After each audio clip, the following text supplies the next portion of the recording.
না, অনলাইনে নারায়ণগঞ্জ থেকে টিকিট কেটে আসছে, এখানে এসে এখানে টিকিট নাই, টিকিট দিচ্ছে না। তাদের যে হেল্পলাইন আছে, হেল্পলাইনও তাদের ওইখানটাও তাদের বন্ধ। ওইখানে আমরা ফোন দিয়ে কোনো পাচ্ছি না, কারোর সাথে কোনো যোগাযোগ করতে পারছি না। আমাদের কালকের টিকিট কাটা, আমরা আজকে আসছি শুধু এটা করার জন্য, কনফার্ম করার জন্য।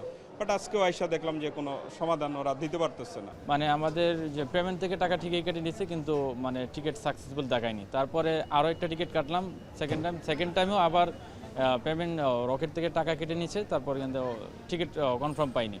পরবর্তীতে তৃতীয়বার মতো আমরা টিকিট পাইছি, কিন্তু প্রথম দুইবারের যে টিকিট সেটা টাকা কেটে নিছে, এখনও টিকিট কনফার্ম হয়নি, কিন্তু টাকা ঠিকই কেটে নিছে। এখানে এসে জিজ্ঞেস করলাম, তারা বললো যে 6 থেকে 7 দিন সময় লাগবে, তারপর হয়তো আমরা টাকাটা রিফান্ড পাবো। আসলে বিষয়টা হচ্ছে আমি অনলাইনে ওনাদের টিকিটটা কেটেছি, এখন ওইখানে হয়তো সার্ভার জটিলতা বা ওনাদের কোনো ওয়েবসাইটের সমস্যার কারণে আমার পেমেন্ট নিয়েছে, কিন্তু আমার টিকিটের যে কনফার্মেশন সেটা আমি এখন পর্যন্ত পাইনি, স্টিল নাও।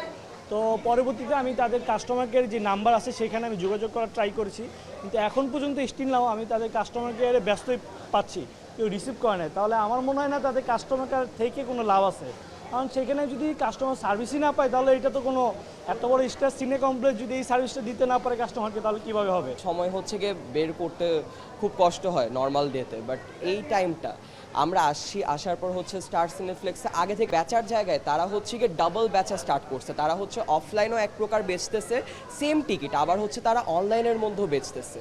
দ্যাট মিনস আমরা যে পেমেন্টটা করতেছি সেই পেমেন্টটা হচ্ছে তারা দুই জায়গা থেকেই নিতেছে। আমার কোয়েশ্চেনটা হচ্ছে এই জায়গায় যে তাদের যদি অফলাইনে সেল করে দেওয়া হয়েই থাকে, সেই ক্ষেত্রে তারা কেমনে অনলাইনের মধ্যে টিকিটগুলো শো করলো?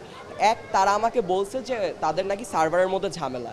মানলাম ভাই সার্ভারের মধ্যে ঝামেলা, তাইলে কি আমরা সার্ভার থেকে টিকিট কিনে অফ করে দিব? তাহলে তারা তাদের ওয়েবসাইটটা আজকের দিনের জন্য ক্লোজ রাখতে পারতো, সেটা তো তারা করে নাই। রাদার দেন তারা হচ্ছে তাদের সেই ওয়েবসাইটের মধ্যেই তারা হচ্ছে গিয়ে টিকিট সেল করতেছে। শুধু আমাদের জন্য না, আমাদের সাথে সে সময় প্রায় 40 থেকে 50 জন মানুষজন ছিল।